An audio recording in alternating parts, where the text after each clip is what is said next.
Hey guys, and happy Black History Month. About 2 years ago, I shared with you some of the books by Black authors that I had on my personal bookshelf. And I wasn't able to share them all because there's just too many. And I've also acquired more in that time. So I just have a chosen few to share with you in case you're looking to expand your own bookshelves. But before I do that, I have to show you guys these earrings, these bookstack earrings that I got. They're really lightweight. They're wood, and I'm going to put a link for them down in the description box below. So if you want them, they're nice and light and they're really cute. So let's get started. Okay, so the first one up is Letters from Young Activists. This has the stamp of approval from Alice Walker, so good enough for me. It is, let's see, it says, meet the bold new generation of activists aged 10 to 31.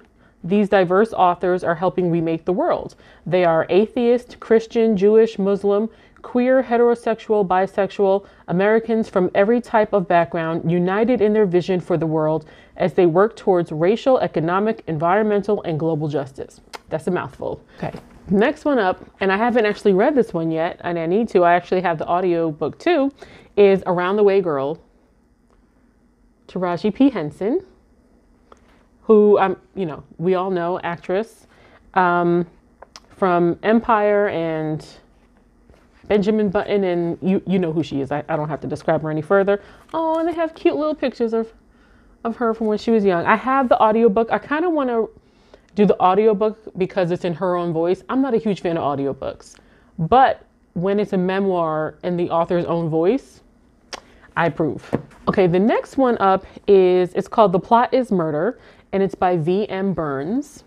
Now this is a cozy mystery, and I went out and purposely sought cozy mysteries written by Black women because I'm in the middle of writing a cozy mystery and I'm a Black woman. So I was just interested, and this is really cute, a really fun read, and this is what I want people to feel when they read my book eventually one day when it is published. It will be published. Next up is Just As I Am by Cicely Tyson.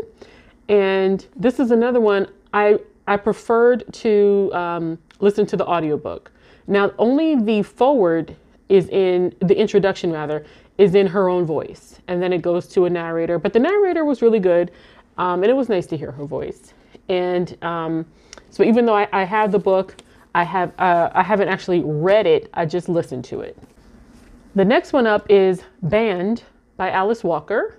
You can see that it's very short, and that's because it consists of 2 short stories and an excerpt from The Color Purple.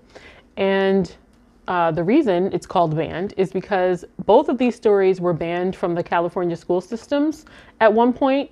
One, because they thought one of the stories was anti-religious, and they thought one of the stories was anti-meat eating, which is very weird to hear about California, but you never know. So Am I Blue and Rose Lily are the 2 stories. And you know what? This may be a controversial opinion, but I prefer Alice Walker's short stories to her novels. I love her novels, but to me, there's something she captures in a short story that she doesn't in a novel. I can't really explain it, but check this one out. So this next book might be one of the hardest to explain. So it's White Teeth by Zadie Smith. And I don't know what I thought it was necessarily about before I started reading it, but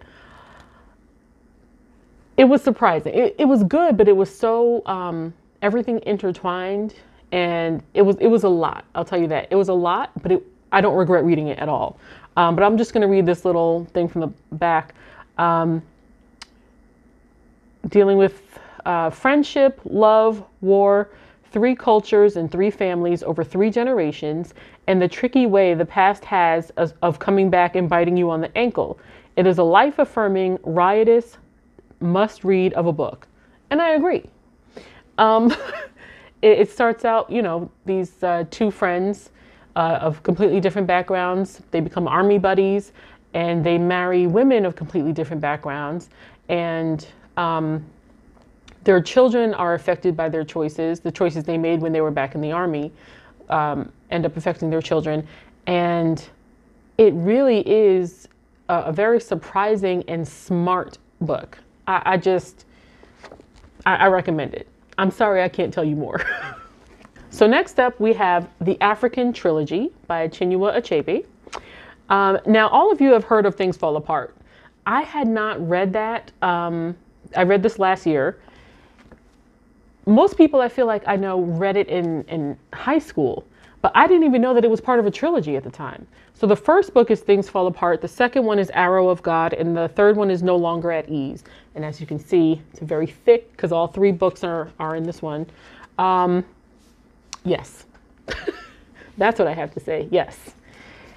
So if you're a fan, if you read the first one in high school and like me, you did not know that this was part of a trilogy, it's worth it. Go out and get the rest. Next up, we have I Would Die for You by Torre. And, you know, I'm a Prince fan, and Torre is not a very big book. It's just about, you know, Prince's life and how he became an icon. And it also has some of Torre's personal experiences in here. So I love hearing, I feel like every famous person has some sort of hilarious anecdote about Prince. Like apparently he was a lot funnier than a lot of people knew. So yeah, if you're a fan, this is a good read. Now this next one is not a new book at all, but I didn't share it on my last video, so I want to share it now. The Audacity of Hope, Barack Obama. I mean, what can I say? We all miss him. Well, you know, I won't speak for everybody, but we all miss him. And so this is it was a nice uplifting read. Like everything you would think it is, it is. Next up is The Crossover by Kwame Alexander. This book is about two teenage boys. They're twin brothers, and they both play basketball, and they're both being raised and coached by, you know, their father. And it's really how their father teaches them life lessons on and off the court. And it's also told in verse. So it's really, it's a fast read. It's really interesting. And it's one of those, it's hard hitting, even though it's such a quick read.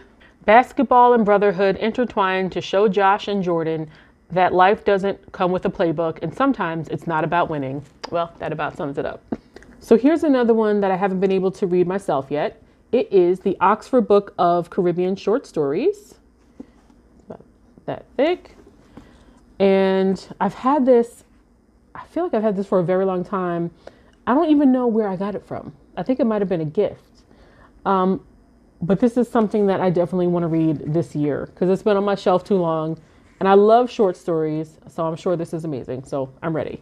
Next up is The Other Black Girl by Zakiya Delilah Harris. And this one is like, you know, has been all over BookTube and BookTok, and everyone's talking about it. And I've heard mixed opinions. Personally, I really loved it. And I understand where it lost some people, you know, where it kind of goes left. I understand that not everybody wanted it to go that route. But I think I got it. I think I understand exactly what was intended by doing that. And I appreciate it. It's about a Black woman who works in the world of publishing, like me, who is one of the only, if not the only, Black woman. Been there. And all of a sudden, one day she's at work, she smells the scent of cocoa butter, and she's like, is there another Black woman here? And yes, she had finally gotten another Black woman there. And hilarity ensues. We'll just say that. Things go a little left. But I recommend this. I loved this book. I'll just say that. I loved it. And last but not least is Someday Maybe by Onyi Nwabineli. I read this. This is my second book of the year. It was a gift from my brother. And I read it for the category of tearjerker, and it was. It starts off in the aftermath of Eve discovering her husband's body after he commits suicide in their home. So pretty heavy topic, but it was such a good book. It really is about how to process your grief, how to deal with family, good and bad, and just all the pressure that comes with trying to move on with your life after something like this happens to you. And it was really beautifully written. I believe this is a debut novel, and it was really well done. So this would be my biggest recommendation for, out of everything I shared, this would be the biggest. So those are some of the books by Black authors that are sitting on my bookshelf. And I would love for you to tell me some of yours or your favorite one down in the comments below. And don't forget that I'll put a link to Someday Maybe, which was my favorite of the ones that I shared. And I'll put a link to these earrings, which is some of my favorite book merch. So thank you for tuning in, and please remember to support Black authors. See you next time.